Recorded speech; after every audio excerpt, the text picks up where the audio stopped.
Senhor esteja convosco. Ele está no meio de nós. Proclamação do Evangelho de Jesus Cristo, segundo Mateus. Glória a vós, Senhor. Naquele tempo, vendo Jesus as multidões, compadeceu-se delas, porque estavam cansadas e abatidas, como ovelhas que não têm pastor. Então disse a seus discípulos: a messe é grande, mas os trabalhadores são poucos. Pede, pois, ao dono da messe que envie trabalhadores para a sua colheita. Jesus chamou os 12 discípulos e deu-lhes poder para expulsarem os espíritos maus e para curarem todo tipo de doença e enfermidade. Estes são os nomes dos 12 apóstolos. Primeiro, Simão, chamado Pedro, e André, seu irmão, Tiago, filho de Zebedeu, e seu irmão João, Filipe, Bartolomeu, Tomé e Mateus, o cobrador de impostos, Tiago, filho de Alfeu, e Tadeu, Simão, o zelota, e Judas Iscariotes, que foi o traidor de Jesus. Jesus enviou os 12, com as seguintes recomendações: não deveis ir aonde moram os pagãos, nem entrar nas cidades dos samaritanos. Ide antes à casa, às ovelhas perdidas da casa de Israel.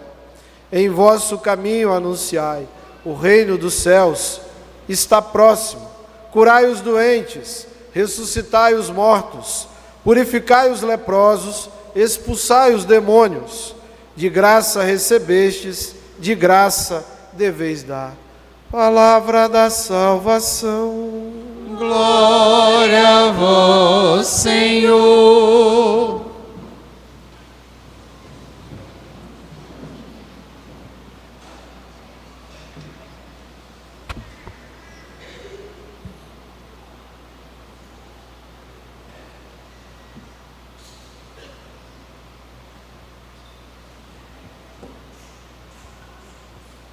Esse 11º domingo, as leituras que são propostas pela Santa Igreja neste domingo, a primeira leitura do livro do Êxodo.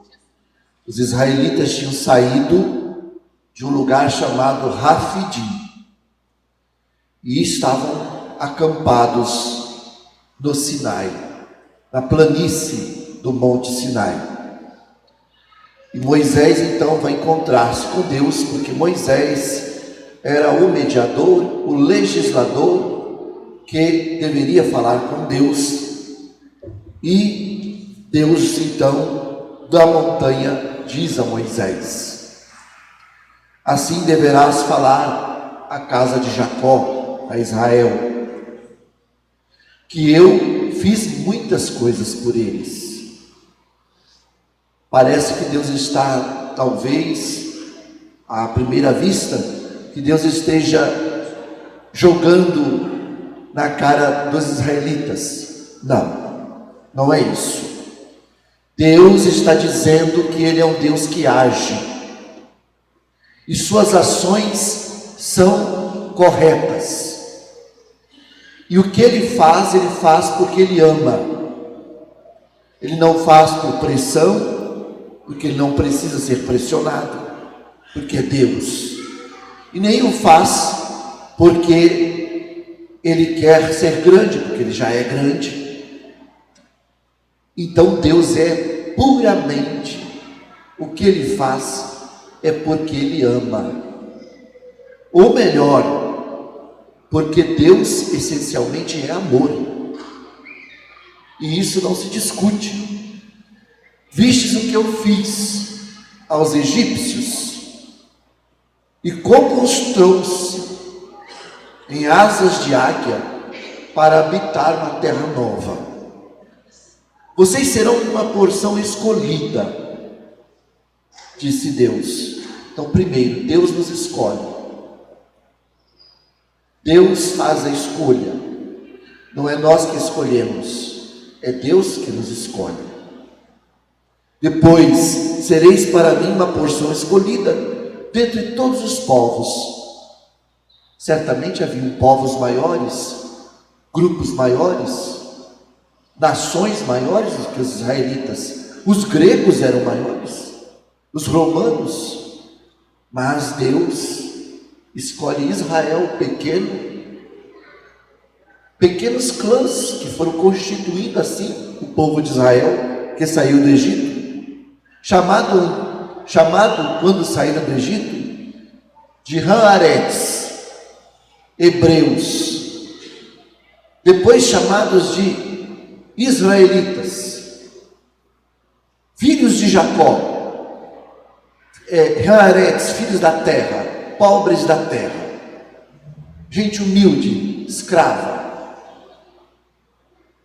da escravidão do Egito, porque a terra é toda minha, disse Deus, a terra é toda minha, eu vos colocarei onde eu quiser, e vós sereis para mim a diferença dentre os povos, e da escolha, e vós sereis para mim um reino de sacerdotes, uma nação santa.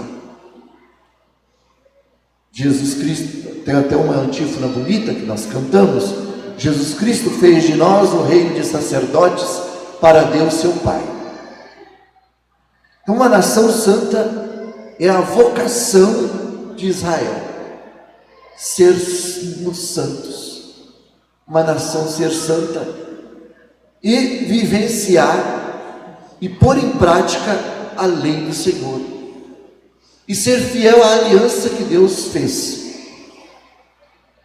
E Jesus hoje no Evangelho, vocacional, muito vocacional, na proclamação, Mateus, ele está dividido em 3 partes, e a primeira parte do Evangelho, o evangelista nos coloca diante de um fator que é necessário para dar respostas a Deus e também para podermos melhor entender e elaborar a vida vocacional, a nossa vida cristã, batismal. Jesus, vendo as multidões, compadece-se delas. Ele tem compaixão, ele não tem pena.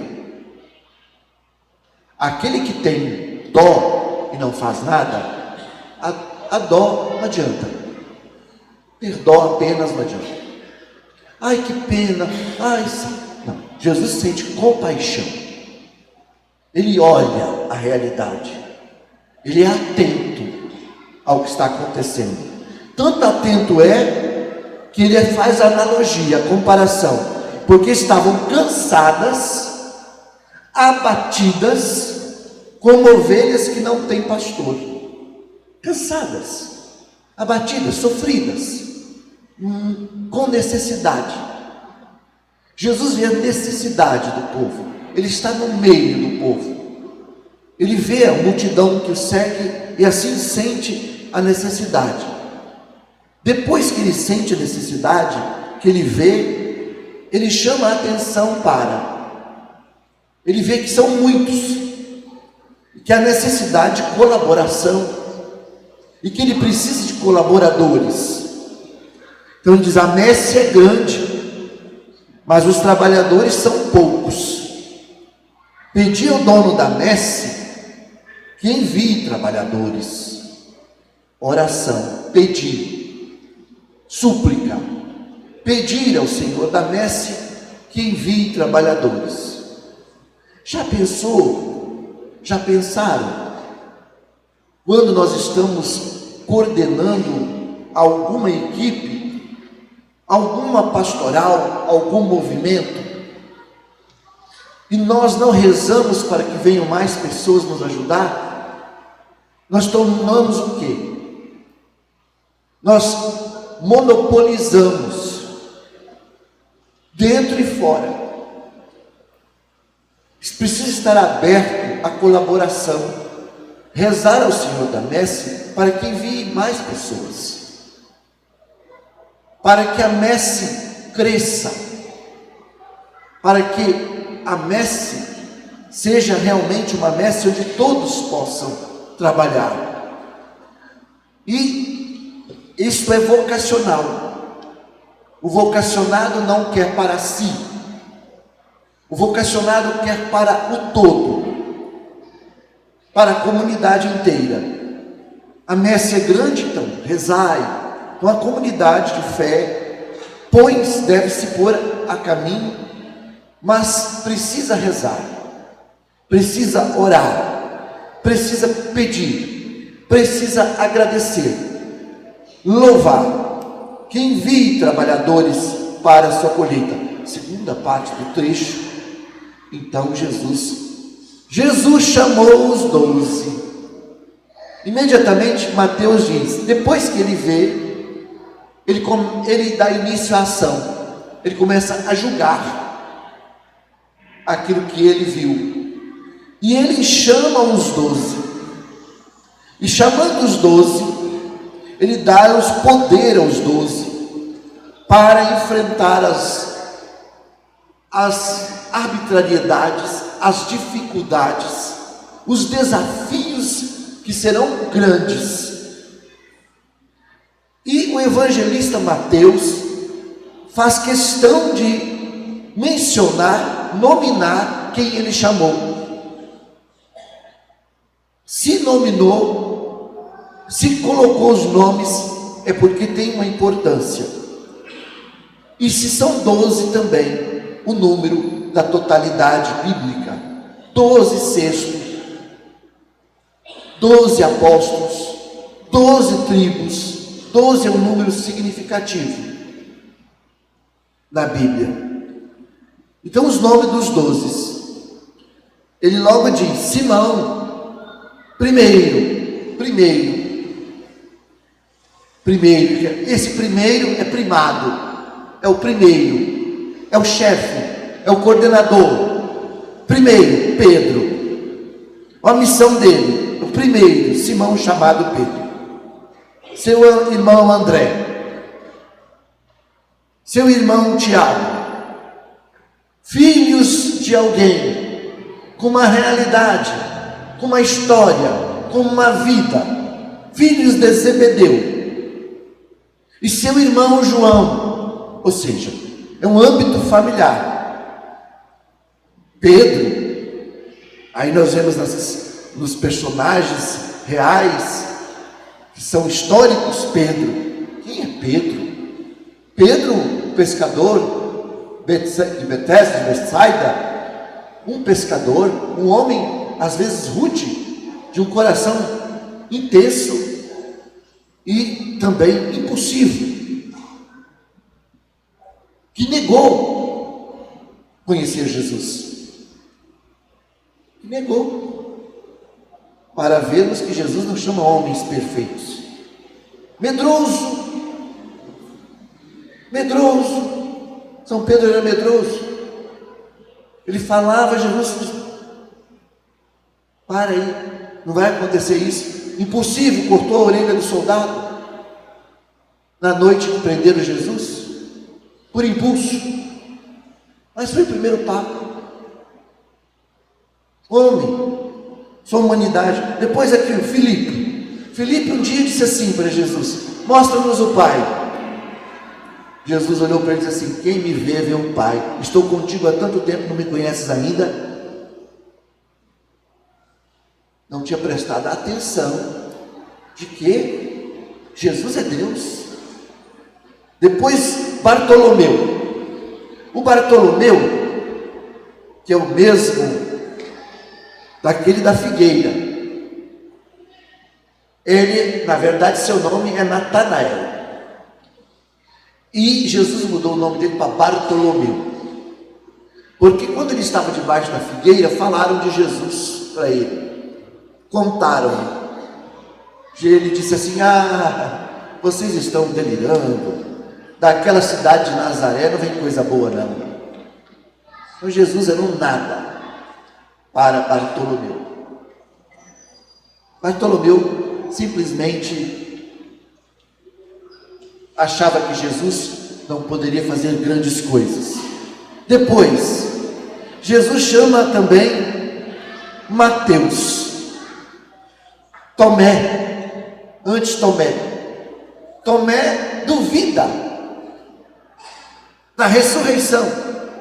Se eu não pôr as mãos na mão dele, no lado dele, eu não acreditarei. Dúvida. A dúvida na nossa vida, no chamado. E Mateus, o cobrador de impostos, que inclusive falamos esta semana sobre ele, e que cobrava mais. Tiago, filho de Alfeu, e Tadeu, Simão, Zelota, e até um traidor no grupo. E não se decepcione se alguém lhe trair.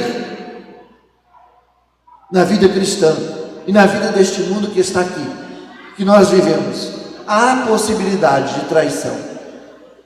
Talvez alguém que coma no prato contigo, o que é pior, o que foi pior para Jesus. Porque Jesus não tem com eles uma relação de que um é melhor ou pior. Ele nos trata com igualdade e amor. Quando alguém que você ama lhe trai, é muito pior. E certamente Jesus amava Judas, o Iscariote. Só que ele não entendeu. Judas não entendeu quem era Jesus, não entendeu qual era a proposta de fato dele, e Judas se deixou embrenhar por aqueles que estavam invejosos de Jesus, Anás, Caifás, e vendeu Jesus. Então, na nossa vida vocacional, está aqui. E depois, a terceira parte do Evangelho é as ações que esses homens vão desempenhar em nome de Jesus, não em nome de si próprios. Nenhuma ação na igreja é em nosso nome. Nenhuma ação na igreja é em meu nome. É no nome do Senhor. É em nome de Jesus. Se você está agindo na vida comum, na comunidade de fé, com seriedade, esta ação é de Jesus, que nos convocou, nos chamou. Somos instrumentos para a ação, instrumentos para levar o reino, a proposta do reino, para curar, para ressuscitar, para purificar, para expulsar demônios, porque vocação é algo gratuito, porque de graça recebestes, disse Jesus, de graça deveis dar. De graça recebemos, de graça devemos dar. Essa é a verdadeira vocação cristã. E na vocação, chamados à vida cristã, essa vocação, elas são várias vocações, e onde você pode estar situado, ou for vocacionado, for chamado para, desde matrimônio, vida religiosa, vida consagrada, vida contemplativa, vida missionária, vida diácono, sacerdote. Se você for chamado a bispo, também vai. Ser chamado a religiosa, a contemplar a vida ativa, ser chamado a trabalhar como leigo consagrado, consagre-se. Ser chamado a ser uma família na pastoral familiar, empenhe-se. Ser chamado para a equipe do dízimo, empenhe-se. Ser chamado para a equipe vocacional, empenhe-se. Ser chamado para a juventude, empenhe-se. Ser chamado para trabalhar com os adolescentes, com a catequese infantil, catequese de adulto, e tantas coisas que uma comunidade tem. Não é possível que não tenha um lugar que você não caiba e não seja vocacionado para. Aí as pessoas dizem: a igreja católica é você, meu irmão. A igreja católica é você que toma a comunhão na fila que eu agorinha vou oferecer. Essa é a igreja católica. A igreja católica não é a igreja lá, é a igreja aqui. Aqui a igreja católica podia fazer isso. Aqui a igreja católica. Eu católico posso, eu católico devo, eu católico tenho condições, eu católico. Eu só não posso querer que a igreja seja como eu quero que ela seja, que aí não funciona. A instituição, ela tem 2000 anos, e nós vamos também mudando algumas coisas, mas respeitando aquilo que de fato é tradição e Sagrada Escritura. Disso aqui, nem adianta, que Bíblia não se muda.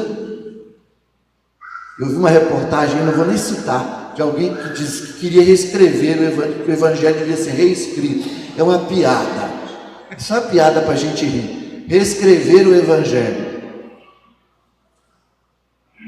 Não se reescreve aquilo que Jesus já fez, falou e bateu o martelo.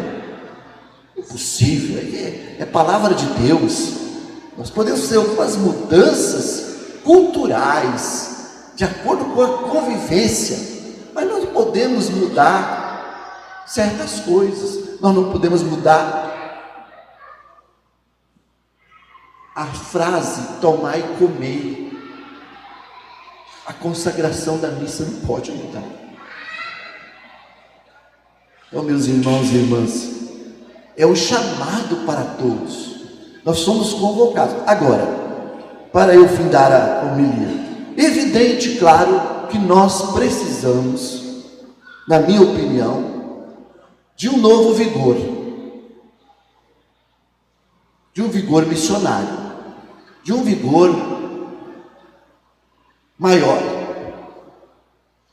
para que jovens, adolescentes e crianças possam degustar da fé e vir à igreja com gosto, participando da vida da comunidade com gosto, e não participando porque o papai e a mamãe obrigam. Louvado seja o nosso Jesus Cristo.